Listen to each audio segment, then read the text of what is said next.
Bermuda triangle, جسے دی devil's triangle بھی کہا جاتا ہے، یہ علاقہ اٹلانٹک اوشن میں موجود 5 لاکھ اسکوائر کلومیٹر تک پھیلا ہوا ہے۔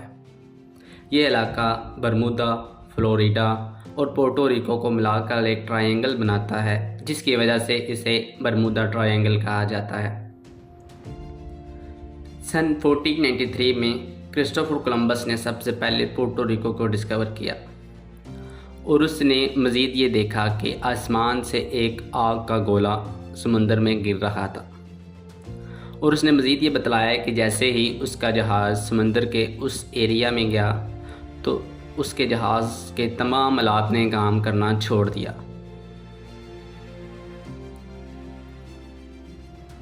تو موت کا یہ کھیل شروع ہوا سن 1945 میں، جب یو ایس نیوی کے 5 ٹورپیڈو بمبرز ایئر کرافٹ ایک مشن پر نکلے۔ ان ایئر کرافٹ میں 14 پیسنجر موجود تھے۔ ان کے لیے یہ سفر بھی ان کے باقی دوسرے سفر جیسا ہی تھا، لیکن ان کو یہ بات معلوم ہی نہ تھی کہ ان کا سامنا برمودا ٹرائنگل سے ہو جائے گا۔ اور جیسے ہی یہ 5 جہاز برمودا ٹرائنگل کے ریڈیس میں گئے تو اچانک سے ان کے جہازوں کے تمام آلات نے کام کرنا چھوڑ دیا، اور ساتھ ہی ساتھ ان کا یو ایس نیوی رڈار سے رابطہ بھی منقطع ہو گیا، اور یہ اچانک سے ریڈیس سے غائب ہو گئے۔ اور ان 5 ایئر کرافٹ کی تلاش میں جب ایک اور U S navy year craft بھیجا گیا، لیکن وہ بھی برمودا ٹرائنگل کے ایریا میں انٹر ہوتے ہی اچانک سے غائب ہو گیا، اور آج تک اس کا کوئی سراغ نہیں مل سکا۔ تو ناظرین، اسی طرح سے 2015 میں ایک الفورا نام کی کارگو شپ جو فلوریڈا سے پورٹو ریکو جا رہی تھی، اس میں 33 crew members, 391 containers, 294 trailers and cars موجود تھیں۔ ان کے لیے یہ سفر بھی ان کے معمول سفر جیسا ہی تھا، لیکن اس میں ایک بات تھی کہ ان کو یہ جو سفر طے کر کے جانا تھا، اس کے راستے میں برمودا ٹرائنگل موجود تھی، اور جب ان کا جہاز برمودا ٹرائنگل کے ایریے میں گیا وہ اچانک سے غائب ہو گیا۔ اور یقیناً یہ برمودا ٹرائنگل کا سب سے بڑا واقعہ تھا، جس میں 33 لوگوں کی جانیں چلی گئیں۔ برمودا ٹرائنگل کے اندر بہت سارے بحری جہاز اور ہوائی جہاز گم ہو چکے ہیں، اور ان میں سے صرف چند ہی کا ملبہ مل سکا۔ اور حیرت کی بات یہ ہے کہ یہ جو ملبہ ملا اس جگہ سے نہیں ملا جہاں پہ وہ ڈوبے تھے، اور ان میں سے باقی جو کئی ہزاروں جہاز ڈوبے ہیں ان میں سے کسی ایک کا بھی کوئی ملبہ نہیں مل سکا۔ اور 20 دسمبر 2020 کو اسی طرح کا ایک اور واقعہ پیش آیا، جو کہ 30 فٹ لمبی بوٹ فلوریڈا کی طرف روانہ ہوئی، جس پر 20 پیسنجر سوار تھے۔ ان کا یہ سفر بھی ایک معمول کے سفر جیسا تھا، اور جیسے ہی یہ بوٹ برمودا ٹرائنگل کے ریڈیس میں داخل ہوئی، یہ بھی اچانک سے غائب ہو گئی۔ اس بوٹ کی تلاش کے لیے یو ایس نیوی کے اہلکاروں کو فوراً بھیجا گیا، لیکن 4 دن کی انتھک محنت کے باوجود وہ اس کو ڈھونڈنے میں ناکام رہے۔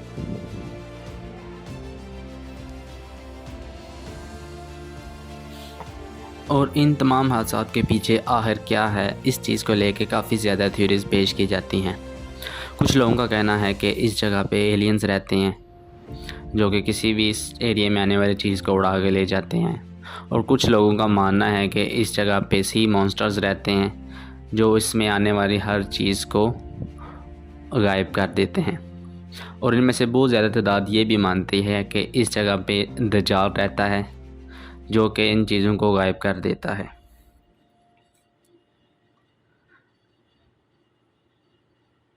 یہ تمام باتیں ہیں جن کا کوئی سائنٹیفکلی پروو نہیں ہے، یہ صرف ایک فکشن سٹوریز ہیں۔ تو ہم آتے ہیں سائنٹیفک پروفز کی طرف، جو کچھ حد تک لوگوں کو سیٹسفائی کرنے میں کامیاب ہوتی۔ سائنٹسٹ کا ماننا ہے کہ اس جگہ پہ ہاریکینز کی تعداد بہت زیادہ ہے۔ ہاریکینز کی تعداد زیادہ ہونے کی وجہ سے پانی کی فریکوینسی بہت زیادہ بڑھ جاتی ہے، اور جیسے ہی پانی کی فریکوینسی بہت زیادہ ہو جاتی ہے تو اس کی زد میں آنے والی کوئی بھی چیز آسانی سے ڈوب سکتی ہے۔ تو یہ ایک بہت بڑی ریزن ہو سکتی ہے جہازوں کے ڈوبنے کی۔ مزید سائنٹسٹ کا یہ کہنا ہے کہ اس جگہ پہ میتھین گیس کی مقدار بہت زیادہ ہے، تو میتھین گیس بیسیکلی پانی کی ڈینسٹی کو بہت زیادہ کم کر دیتی ہے، اور جب پانی کی ڈینسٹی بہت زیادہ کم ہو جاتی ہے تو اس کے اوپر فلوٹ کرنے والی کوئی بھی چیز آسانی سے پانی کے اندر ڈوب سکتی ہے۔ تو یہ بھی ایک بہت بڑی ریزن ہو سکتی ہے جہازوں کے ڈوبنے کی۔ آج تک جتنی بھی سائنٹیفک تھیوریز پیش کی گئیں، یہ انسانی عقل کو 100% سیٹسفائی کرنے سے قاصر رہیں۔ تو آپ کو کیا لگتا ہے کہ اس پراسرار جگہ کے پیچھے آخر کون سی کہانی چھپی ہے؟ کیا آنے والا وقت اس پراسرار جگہ کے رازوں سے پردہ اٹھا سکے گا کہ نہیں؟ کمنٹ سیکشن میں ضرور بتائیے گا۔ اگر آپ کو ویڈیو پسند آئی تو اس کو لائک کریں، چینل کو سبسکرائب کریں۔ ملتے ہیں اگلی ویڈیو میں۔